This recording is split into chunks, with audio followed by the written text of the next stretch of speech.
Apresentamos o resumo detalhado do livro Sociedade, Educação e Cultura, amplamente utilizado nos cursos da Uniaselv. Cada unidade do livro foi cuidadosamente abordada, tópico por tópico, garantindo a fidelidade ao material original. Aqui você vai conseguir estudar mais rapidamente, até mesmo enquanto dirige ou lava uma louça.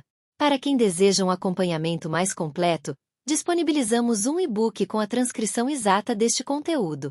O e-book serve como uma excelente ferramenta de estudo, permitindo que você faça anotações, marque os principais pontos e até mesmo imprima para estudar com mais profundidade. Veja como as 47 páginas do resumo estão bem organizadas e diagramadas com os mesmos 9 tópicos do livro, os 3 de cada unidade. Para adquirir o resumo é só clicar no link na descrição deste vídeo ou escanear o QR Code que está na tela. Bons estudos! Unidade 1, Tópico 3. Autores contemporâneos da sociologia e a relação com a educação. Introdução. Este estudo examina a pós-modernidade em comparação com o espírito da modernidade, abordando suas principais características, autores e movimentos. A Revolução Francesa e a Revolução Industrial são vistas como marcos que moldaram a sociedade moderna. O pós-modernismo, por sua vez, é caracterizado por mudanças sociais, culturais, artísticas e filosóficas após a Segunda Guerra Mundial, especialmente nas relações com o capitalismo, a arte e a cultura. Dois pensadores contemporâneos de destaque são Pierre Bourdieu, conhecido por conceitos como hábitos e capital social, e Michel Foucault, influente em diversas áreas do conhecimento.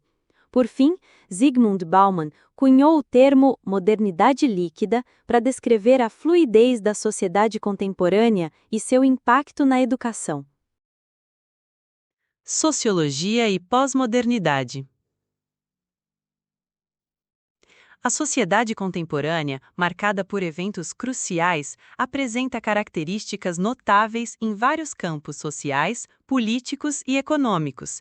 No início do século XX, a relação entre governo e cidadão era central, e após a Segunda Guerra Mundial, o foco passou a ser a relação entre empresário e consumidor.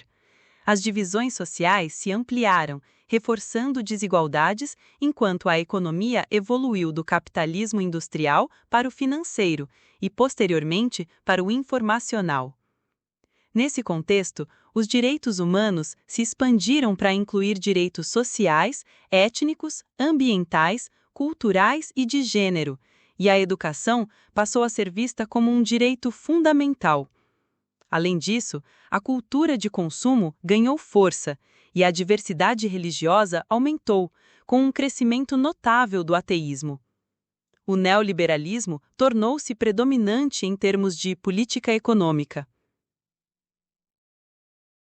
A Revolução Francesa, iniciada em 1789, foi um marco essencial na história, promovendo o fim da monarquia e privilegiando a população com direitos mais amplos. As suas causas incluíram a exploração do campesinato, guerras e crises financeiras. Este evento, juntamente com a Revolução Industrial, impulsionou o desenvolvimento econômico e social da Europa e do mundo. A Declaração dos Direitos do Homem e do Cidadão, fruto da Revolução Francesa, foi um documento crucial, influenciando gerações ao colocar a liberdade como um valor universal. A visão de mundo e as formas de vida no planeta foram profundamente influenciadas por este marco. Outro acontecimento de importância foi a Revolução Russa de 1917, que resultou na criação do Estado Soviético sob os bolcheviques. A Rússia, atrasada em termos de industrialização, enfrentou derrotas militares e crises econômicas que levaram a mudanças significativas no país, como a abolição da servidão e a industrialização acelerada. A insatisfação popular aumentou, levando a protestos e manifestações. A partir de um cenário de crescente descontentamento, os bolcheviques, liderados por Lenin, tomaram o poder em 1917, iniciando um processo de transformação política e social. A terra foi redistribuída entre os camponeses e os meios de produção foram estatizados, promovendo a construção de uma sociedade igualitária.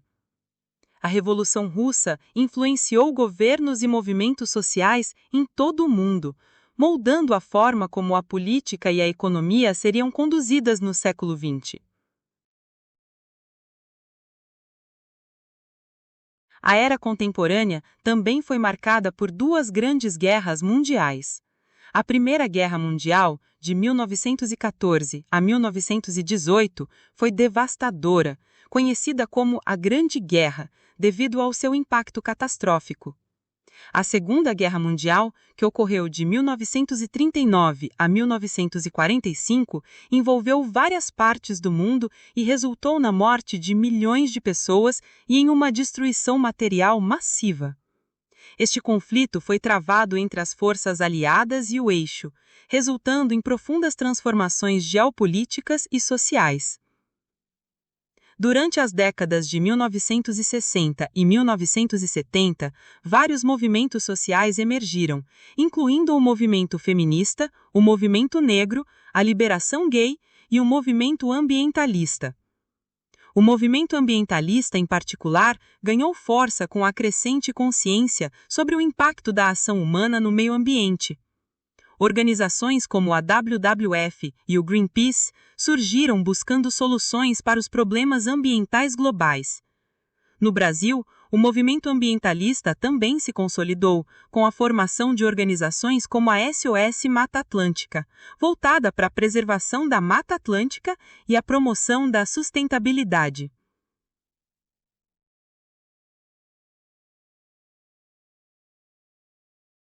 Na década de 1970, o ambientalismo começou a ser institucionalizado nas sociedades americana e europeia, destacando os limites do planeta e a necessidade de um crescimento sustentável.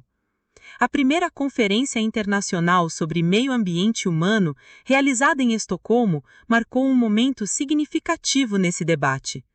Além disso, a década foi marcada pela fundação do Greenpeace, uma organização conhecida por suas ações estratégicas e protestos em defesa do meio ambiente. Nos anos 1980, o ambientalismo passou a incorporar questões sociais, como a superação da pobreza e o controle social do desenvolvimento. O conceito de desenvolvimento sustentável, que busca atender às necessidades atuais sem comprometer as futuras, tornou-se central no discurso ambientalista, especialmente após a criação da Comissão de Brundtland, em 1987. Em resumo, a era contemporânea foi marcada por transformações políticas, econômicas e sociais profundas. Revoluções, guerras mundiais e movimentos sociais moldaram as sociedades, enquanto a consciência ambiental e o debate sobre sustentabilidade ganharam relevância mundial. O desenvolvimento sustentável depende de três pilares principais: econômico, ambiental e social.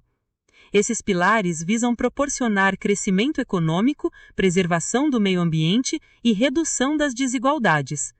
Dois eventos que marcaram a transformação da sociedade foram o movimento hippie e os protestos de maio de 1968.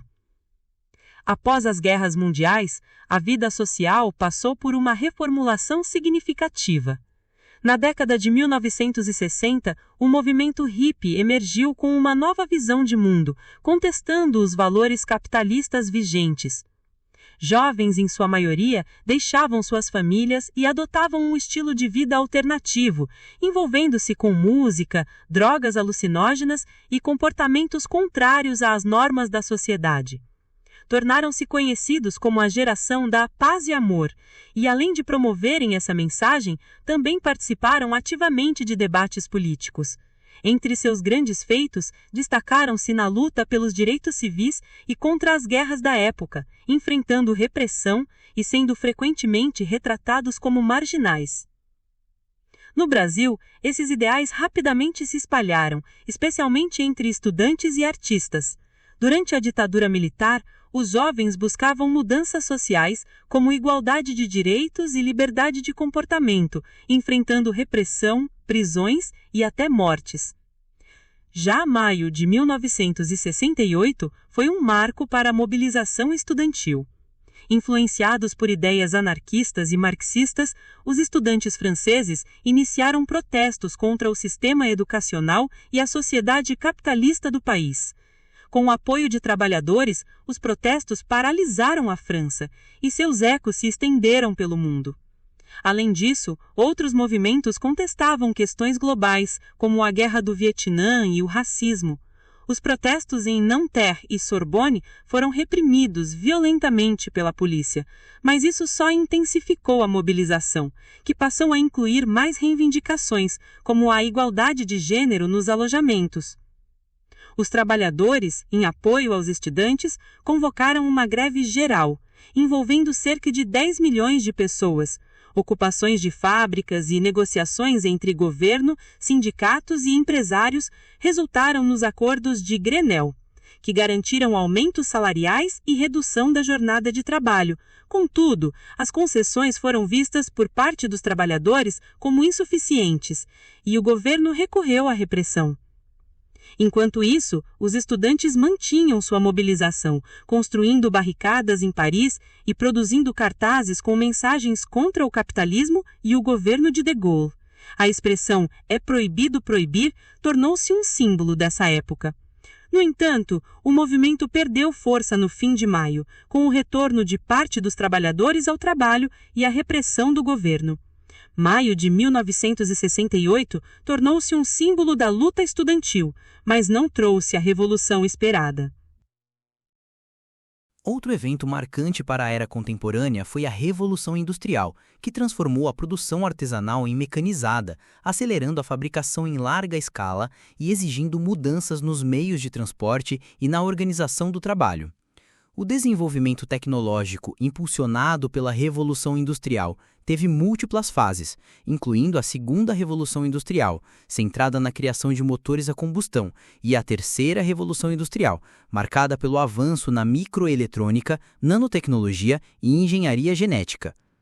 Esses avanços tecnológicos contribuíram para a formação de uma sociedade de massas, à medida que grandes populações de trabalhadores migraram para centros urbanos em busca de emprego. Além disso, o capitalismo emergiu como um sistema econômico dominante, evoluindo em 3 fases: o capitalismo industrial, o capitalismo financeiro e o capitalismo informacional. Na fase do capitalismo industrial, que se consolidou entre os séculos XVIII e XIX, a produção manufatureira foi substituída pela produção em larga escala, facilitada pela máquina a vapor. A expansão das cidades, o crescimento demográfico e o aumento do comércio resultaram na necessidade de maior eficiência produtiva. O liberalismo econômico, defendido por Adam Smith, guiou essa fase, enfatizando a mínima intervenção estatal na economia. No entanto, o progresso industrial trouxe consigo condições precárias de trabalho, com longas jornadas, baixos salários e desemprego crescente. Com o advento do capitalismo financeiro no século XX, após a Segunda Guerra Mundial, surgiram as grandes empresas multinacionais e transnacionais, e o sistema econômico passou a ser cada vez mais orientado pela especulação financeira. A globalização, o monopólio comercial e o crescimento urbano foram características marcantes dessa fase. Em 1929, o capitalismo enfrentou uma grande crise com a quebra da Bolsa de Valores de Nova York, o que levou à adoção de políticas intervencionistas, baseadas nas teorias de John Maynard Keynes, com o objetivo de estabilizar a economia e garantir o consumo e o emprego. O keynesianismo, porém, começou a perder força a partir dos anos 1980, quando o neoliberalismo, que propunha uma redução da intervenção estatal, ganhou destaque. Essa corrente influenciou diversas políticas econômicas, inclusive na América Latina.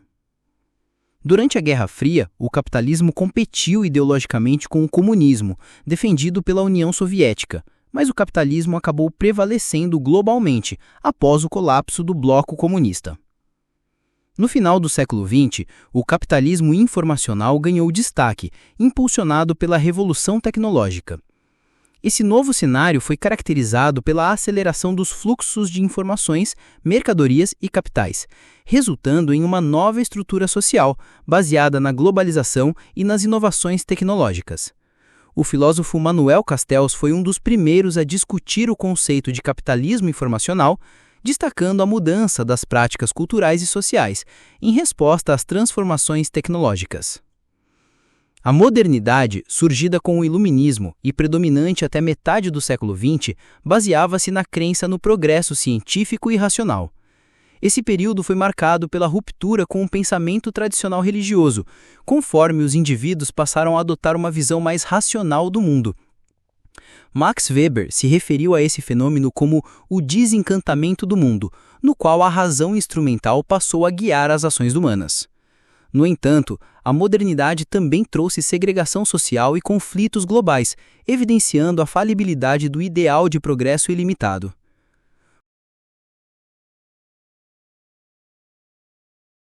Com o fim da Segunda Guerra Mundial, a técnica adquiriu uma autonomia sem precedentes, influenciando todos os aspectos da vida humana. A globalização intensificou esse processo, trazendo novas oportunidades, mas também novos riscos. Ao mesmo tempo, o espírito revolucionário da modernidade, focado na ruptura e mudança constante, continuou a moldar o pensamento ocidental. A pós-modernidade, que emergiu após a Segunda Guerra Mundial, representou uma ruptura com os modelos lineares e otimistas da modernidade. O fracasso dos ideais iluministas, evidenciado pelos horrores da guerra, gerou uma profunda decepção na sociedade. A primeira fase da pós-modernidade se desenvolveu até o fim da Guerra Fria, quando a competição ideológica entre capitalismo e comunismo terminou com a vitória do primeiro. Na segunda fase, a partir da década de 1980, a pós-modernidade se consolidou como estrutura dominante, com a globalização e a pluralidade sendo características centrais. O avanço da internet, das comunicações e das tecnologias contribuiu para a consolidação desse novo paradigma social e econômico. No contexto atual, o pós-modernismo é caracterizado pela ausência de regras rígidas, individualismo, pluralidade e produção em massa voltada ao consumo rápido.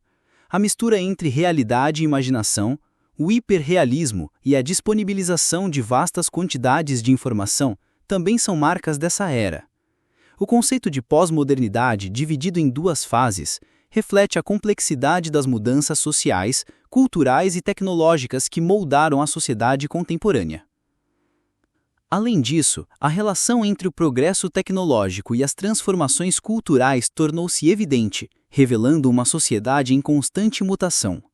A quebra dos valores e das normas tradicionais deu lugar a uma nova era de incertezas, fragmentação e questionamento das estruturas estabelecidas. A ambivalência do sujeito moderno, que busca autonomia ao mesmo tempo em que está submetido ao novo, reflete essa tensão constante entre inovação e tradição. Com a chegada do século XXI, novas questões surgem sobre a evolução da sociedade, especialmente em relação ao papel das novas tecnologias, a virtualidade e as mudanças sociais decorrentes. A sociedade contemporânea se encontra em um momento de transição, no qual as fronteiras entre o real e o virtual estão se dissolvendo. Como protagonistas desse processo, as futuras gerações continuarão a moldar o curso da história e a definir as características desse novo período. O futuro trará as respostas definitivas sobre a natureza e os desafios da sociedade pós-moderna.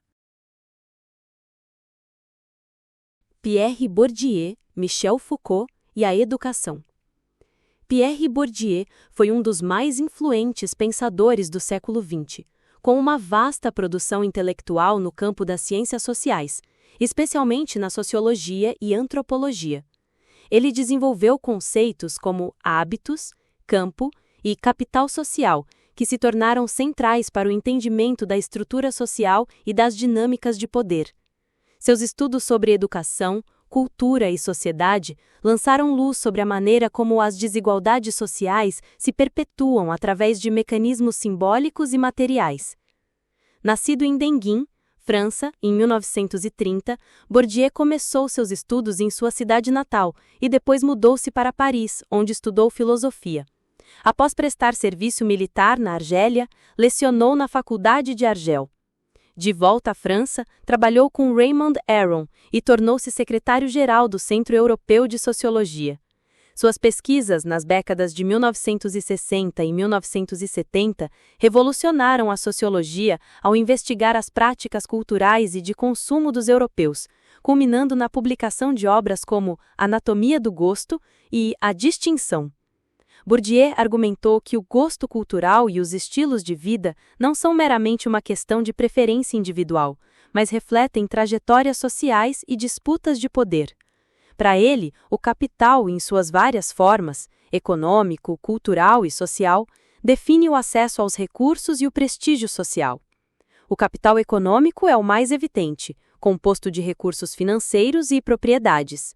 O capital cultural, por sua vez, refere-se ao conhecimento adquirido, como diplomas e domínio de práticas eruditas. Já o capital social envolve as redes de relações e contatos que proporcionam vantagens aos indivíduos. O conceito de campo está relacionado ao espaço social onde ocorrem disputas por poder, como na literatura, política e educação. Cada campo possui suas próprias regras, e os indivíduos ocupam diferentes posições dentro deles, dependendo do capital que possuem. O hábitos, por sua vez, refere-se às disposições e aprendizagens incorporadas pelos indivíduos ao longo de suas vidas. Ele é uma espécie de estrutura mental que orienta as ações e percepções dos agentes sociais. Para Bourdieu, a estrutura social é hierárquica e determinada tanto por relações econômicas quanto por simbólicas. Ele desafiou a visão tradicional de que a desigualdade social é determinada apenas pela acumulação de riqueza, mostrando que a educação, o status e o capital cultural também são fatores determinantes. Ao analisar o sistema educacional, Bourdieu destacou que frequentemente reforça as desigualdades sociais, ao valorizar capitais que os estudantes de famílias menos favorecidas não possuem. Isso cria um ciclo de reprodução social, onde os filhos das classes mais privilegiadas têm maiores chances de sucesso na escola e, consequentemente, na vida. Um dos pontos centrais da obra de Bourdieu é o conceito de violência simbólica, que descreve como o poder e a autoridade são naturalizados em uma sociedade. Nas escolas, por exemplo, o sucesso acadêmico é muitas vezes condicionado pela origem social dos alunos, sendo que as avaliações são baseadas em critérios alinhados com o capital cultural das classes dominantes. Assim, as desigualdades de origem são transformadas em desigualdades de acesso ao conhecimento, e o sistema escolar contribui para legitimar e perpetuar essas diferenças. Além disso, Bourdieu apontou que o gosto, muitas vezes associado a uma questão de julgamento estético, na verdade reflete divisões sociais. Seus estudos demonstraram que preferências culturais, como o apreço pela arte ou pela música clássica, são formas de distinção social. Os gostos são, assim, uma maneira de demarcar fronteiras entre classes sociais e consolidar identidades coletivas. Ao propor uma sociologia da sociologia, Bourdieu enfatizou a necessidade de entender as condições de produção do conhecimento sociológico e a maneira como ele se relaciona com as estruturas de poder. Ele foi crítico das ideologias que mascaram as desigualdades e propôs uma análise das instituições, como a escola, que evidenciam os mecanismos de dominação e reprodução social. Para ele, a educação, longe de ser um espaço neutro, serve para perpetuar o capital cultural das classes dominantes, favorecendo aqueles que já possuem uma bagagem cultural e social adequada aos critérios escolares. Bourdieu também se tornou uma figura pública importante, reconhecida por suas críticas à mídia, aos governos de esquerda e à globalização. Ele era visto como um intelectual público combativo, na tradição de Émile Zola e Jean-Paul Sartre.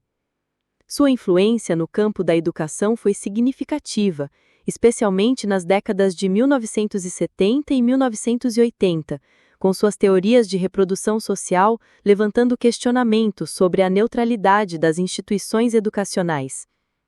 Embora suas teorias tenham sido criticadas por alguns autores que consideravam sua visão da escola como excessivamente pessimista, as conclusões centrais de Bourdieu sobre a reprodução das desigualdades sociais dentro do sistema educacional permanecem amplamente aceitas. Ele demonstrou que a escola, ao invés de oferecer uma oportunidade igual para todos, muitas vezes reforça as distinções sociais ao valorizar capitais que nem todos os alunos possuem. Assim, a educação, que deveria ser um meio de mobilidade social, frequentemente funciona como um mecanismo de manutenção das hierarquias existentes.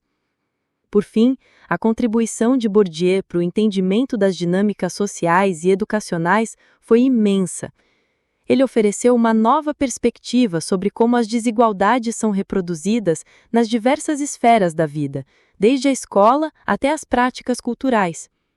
Ao desvendar os mecanismos simbólicos que sustentam as estruturas de poder, Bourdieu proporcionou uma base sólida para repensar as formas de organização social e buscar alternativas que promovam maior igualdade e justiça. Michel Foucault foi uma figura de grande influência em diversas áreas, como filosofia, psicologia, sociologia e política, além de ter sido um destacado ativista.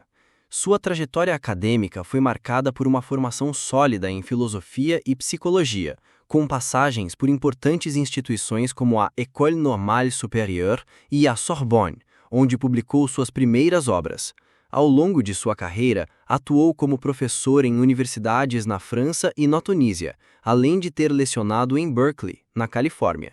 Sua obra História da Loucura na Era Clássica, de 1961, foi um marco de sua produção intelectual. Foucault focou suas teorias na relação entre poder e conhecimento e como essas forças operam para o controle social, por meio de instituições. Ele rejeitava rótulos como estruturalista ou pós-modernista, preferindo descrever sua abordagem como uma crítica histórica da modernidade. Suas ideias tiveram impacto em áreas como estudos sociológicos, teoria literária e comunicação, influenciando tanto o meio acadêmico quanto movimentos ativistas. Embora a educação não fosse seu tema central, Foucault forneceu uma perspectiva crítica sobre o papel das instituições educacionais. Ele comparou a escola a outras instituições de sequestro, como hospitais, quartéis e prisões, lugares que isolam os indivíduos da sociedade e moldam seus comportamentos. Segundo essa visão, a educação moderna desempenha um papel disciplinador, transformando os corpos em corpos dóceis e produtivos, substituindo formas de punição física por mecanismos de controle mais sutis, mas igualmente poderosos. O filósofo francês também destacou o conceito de panóptico, um modelo arquitetônico concebido por Jeremy Bentham, que simboliza o poder invisível da vigilância. Mesmo sem a presença visível de um controlador, os indivíduos internalizam a disciplina, o que torna o controle mais eficaz. Para Foucault, esse princípio se estende além das prisões, influenciando o funcionamento de instituições como escolas e fábricas. Ele argumentava que a disciplina, por meio dessas redes invisíveis, acaba sendo naturalizada na sociedade. Foucault via a educação como um fenômeno cultural, cuja função varia de acordo com o contexto histórico e social. O que em uma época pode ser considerado um bem inquestionável, em outro momento pode ser avaliado como prejudicial. Isso levanta questões sobre as implicações políticas e sociais da educação contemporânea. Zygmunt Bauman, Virtualidade e a Educação. O avanço das tecnologias impacta diversas áreas da vida humana, transformando a sociedade em muitos aspectos. O desenvolvimento de tecnologias da informação e comunicação facilitou o acesso ao conhecimento e à comunicação global, redefinindo a interação humana. Nesse contexto de transformação, o sociólogo Zygmunt Bauman oferece uma análise profunda da modernidade e de suas consequências na vida contemporânea, sobretudo no campo da educação. Bauman, conhecido por cunhar o conceito de modernidade líquida, descreve a fluidez das relações sociais e a falta de estruturas fixas que proporcionem segurança aos indivíduos. Nascido em 1925 na Polônia, Ele viveu intensamente as dificuldades da Segunda Guerra Mundial, escapando da invasão nazista e posteriormente se refugiando na União Soviética. Após a guerra, ele se envolveu com o Partido Comunista Polonês e serviu no exército, mas com o tempo se distanciou dessas ideologias, tornando-se crítico do regime comunista. Por conta de sua origem judaica, Bauman enfrentou perseguições, sendo obrigado a deixar seu país em 1968 e a se exilar em Israel e posteriormente na Inglaterra, onde lecionou até sua aposentadoria em 1990.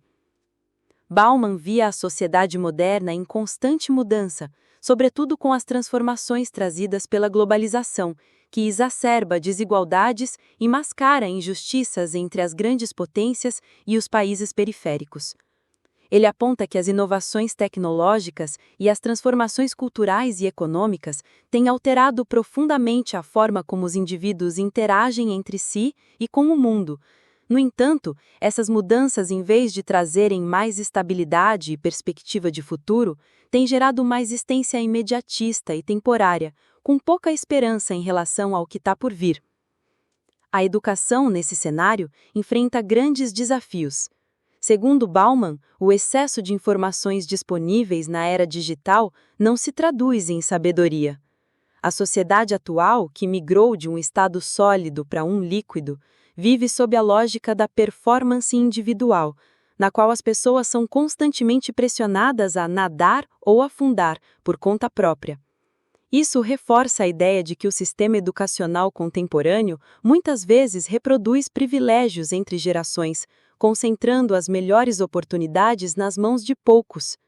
A educação, em vez de oferecer caminhos de emancipação e ascensão social, tem sido reduzida à função de garantir bons empregos, sem proporcionar o desenvolvimento integral do indivíduo. Bauman argumenta que o ensino superior, que outrora era visto como um meio seguro de ascensão social, já não cumpre esse papel de forma satisfatória. Ele sugere que a ascensão social é uma composição de múltiplos fatores, e a educação superior é apenas uma entre várias influências. Muitos dos indivíduos que promovem as mudanças sociais atualmente não passaram pela universidade ou desistiram dela. Então, Bauman questiona a ideia de que vivemos em uma sociedade do conhecimento moldada pelas universidades. A modernidade líquida, que define o mundo contemporâneo, também influencia a forma como as redes sociais se inserem na vida das pessoas. Bauman aponta que essas plataformas digitais são tanto um reflexo da sociedade líquida quanto um meio de escape para os medos gerados pelas incertezas do mundo offline. A falsa sensação de controle oferecida pelas redes sociais, ao mesmo tempo que atrai os indivíduos, também os priva de habilidades sociais que poderiam ajudar a enfrentar os desafios reais da vida. Esse cenário cria uma dependência das tecnologias digitais, tornando difícil o desenvolvimento de relações mais autênticas e profundas.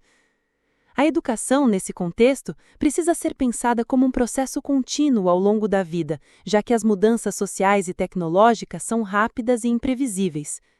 Bauman destaca que o futuro da educação depende das nossas escolhas, e essas escolhas não são exclusivas dos profissionais da área.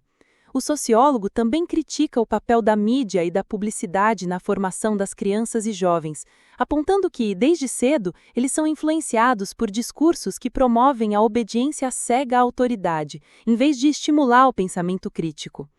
A ignorância, alimentada pela falta de educação adequada e pela desinformação promovida pelos meios de comunicação, se torna uma ferramenta de controle político.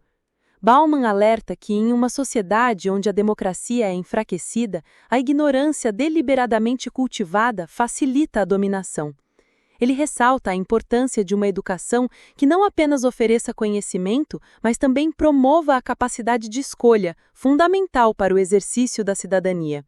Porém, para que essa escolha seja possível, é necessário salvar as condições que tornam essas opções acessíveis e alcançáveis.